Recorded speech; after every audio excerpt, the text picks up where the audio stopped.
Salam. Loh, gak ada suaranya. Salam.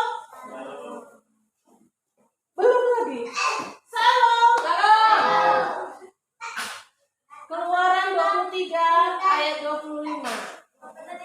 Keluaran 23 ayat 25. Perjanjian lama. Sama-sama kita baca. 1, 2, 3.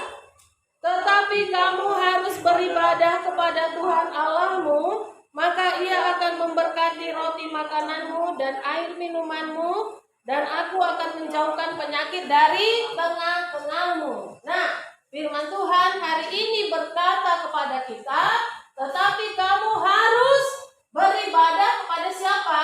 Kepada Tuhan Allahmu. Siapa nama Tuhan kita? Yesus. Tuhan Yesus Kristus. Ya, jadi kita harus beribadah kepada Tuhan yang bernama Tuhan Yesus Kristus. Itulah yang menjadi perintah Tuhan. Ya, kita tidak boleh menyembah yang lain. Apa contohnya? Menyembah manusia. Ya, sekalipun dia hebat, sekalipun dia berkuasa, tidak boleh kita sembah manusia. Ya, tidak boleh kita sembah apa lagi? Patung. Gak boleh kita sembah patung.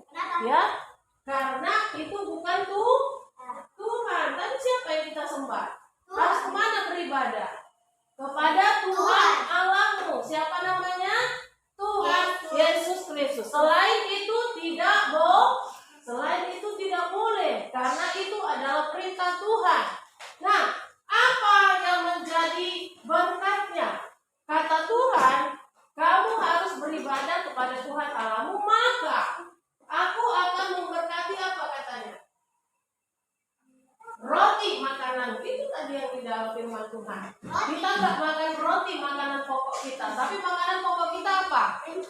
Nah, nasi. Tapi di Israel mereka makanannya roti. Nah, Tuhan akan memberkati makanan kita, nasi, roti, atau apapun yang kita makan. Artinya kita tidak akan lapar sesudah makan. Ada orang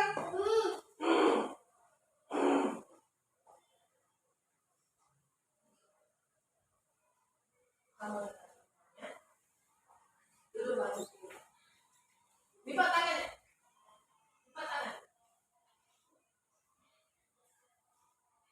Dengar, Tuhan akan memberkati makanan kita, dan Dia akan memberkati minuman kita. Supaya apa? Supaya kita sehat. Ada orang yang makan, dia sudah makan makanan yang bergizi. Dia sudah makan makanan yang bergizi, ya. Dia sudah makan vitamin, tapi dia tetap sakit. Kenapa? Karena dia tidak diberkati oleh Tuhan. Tidak diberkati makanannya, tidak diberkati minumannya. Kasihan. Nah, apa penyebabnya? Penyebabnya karena dia tidak beribadah.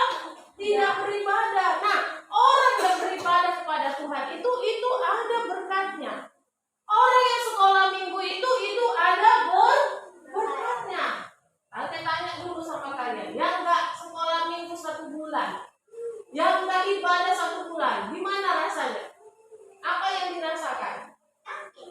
Sakit. Nah, itu ngaku. Ya, apa yang dirasakan? Kayaknya nggak enak. Apa yang dirasakan? Sepertinya Tuhan jauh dari kita. Apa yang dirasakan? Tidak ada berkat. Yang ada hanya nangis-nangis aja. Gak ada semangat, gak ada kekuatan, gak ada sukacita. Ya, jadi ternyata Tuhan itu benar-benar memperhitungkan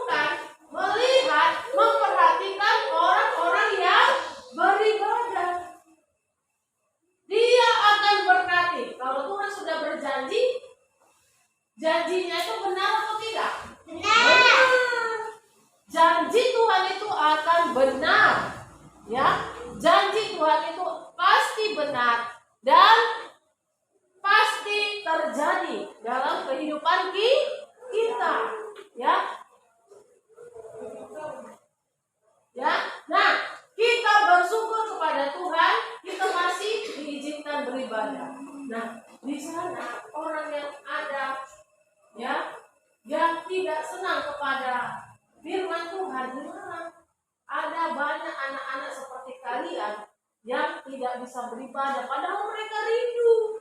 Kenapa? Karena negaranya tidak senang kepada firman Tuhan. Nggak boleh di sini, nggak boleh, karena kami tidak mau mendengarkan itu. Nah, kita sekarang ini yang bebas beribadah,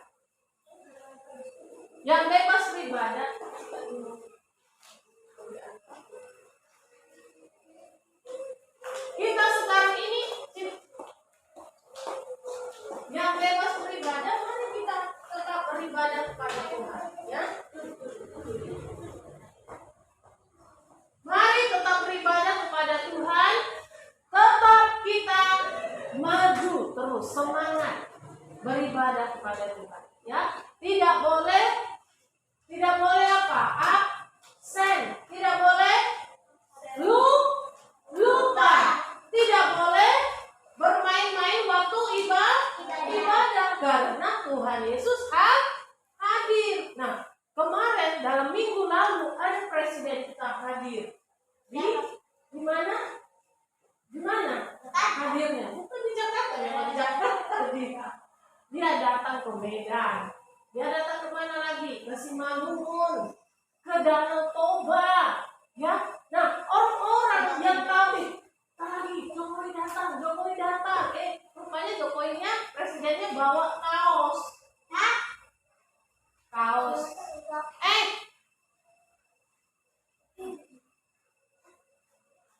Dia bawa kaos, ya. Kaos. Iya, baju kaos. Nah, seperti siapa?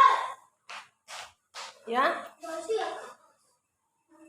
Dia bawa baju kaos. Nah, waktu mereka melihat, ternyata Jokowi sangat senang kepada rakyat. Dilempar dengan baju. Siapa yang dapat? Orang yang dapat kaos. Langsung dipakai. Nah, mereka waktu Jokowi presiden kita datang, mereka sudah berbaris di jalanan menyambut, mau melihat. Nah, Yesus lebih dari presiden. Nah, walaupun kita tidak melihat bagaimana wajah Tuhan Yesus dan bagaimana rupanya, ya, kita harus menyambut dia seperti lebih dari menyambut seorang presiden. Ya, nah itu dia. Kenapa? Karena ketika kita sambut Tuhan Yesus waktu beribadah dengan luar biasa, dengan sukacita, maka kita akan mendapatkan berkat, bukan kaos. Gak mungkin Tuhan lempar dari surga, nih kaos samamu. Bukan, tapi berkat. Dia tidak akan menjauhkan, penyakit. Ya, Pani? Dia akan menjauhkan penyakit darinya. Sudah sembuh, puji Tuhan, ya kan? Ya, karena sudah berdoa. Itu karena Tuhan itu menjamin setiap orang beribadah pasti akan diberkati dan akan dijauhkan dari sakit penyakit. Kalau presiden kita datang, kita hanya dapat kaos atau sepeda, itu bisa rusak. Tetapi lebih dari itu, ketika kita datang kepada Tuhan dan Yesus hadir di dalam ibadah kita akan diberkati. Apa yang diberkati? Makanan kita diberkati. Walaupun kita hanya makan telur aja, ya kan, diberkati. Ya, walaupun kita tidak ada uang, kita hanya bisa makan super mie, kita diberkati. Kenapa? Karena ada janji Tuhan bahwa kita yang beribadah kepada Tuhan akan diberkati. Minuman kita juga diberkati. Kita minuman kita itu tidak mengandung penyakit. Ada orang dia banyak uang, tetapi dia penyakitnya banyak. Kenapa? Karena dia tidak beribadah kepada Tuhan. Itu janji Tuhan. Pegang janji Tuhan itu. Ingat di dalam pikiran kita, aku harus beribadah. Sekalipun orang udah malas beribadah, aku harus beribadah. Bilang sama temannya, minggu depan kita gereja lagi ya. Minggu depan kita sekolah minggu lagi ya Clara. Datang lagi ya. Jangan sampai dijemput-jemput sampai jam berapa ya. Datang. Kita tunggu di mana? Di gereja. Ya, kita tunggu di gereja. Tidak akan malu lagi. Karena ada Tuhan Yesus. Karena ada Tuhan Yesus. Orang yang nunggu Jokowi, mana ada di situ nampak mana pemalu, mana yang tukang nangis, mana ada. Yang penting dia mau melihat dia berbaris. Kapan ini? Mana mobilnya? Mana BK-nya? BK1 RI, B1 RI, ya kan? Nah, itu luar biasa, ya. Makanya kita harus ingat firman Tuhan ini. Aku harus beribadah kepada Tuhan supaya Tuhan memberkati makananku dan minumanku dan aku tetap sehat. Walaupun kita sakit, Tuhan pasti sembuhkan. Ingat firman Tuhan minggu lalu, penyakit itu bisa datang dari setan, dari diri sendiri, dan juga karena dosa. Makanya kalau kita berseru kepada Tuhan, Tuhan pasti berkati. Puji Tuhan, Tuhan Yesus memberkati.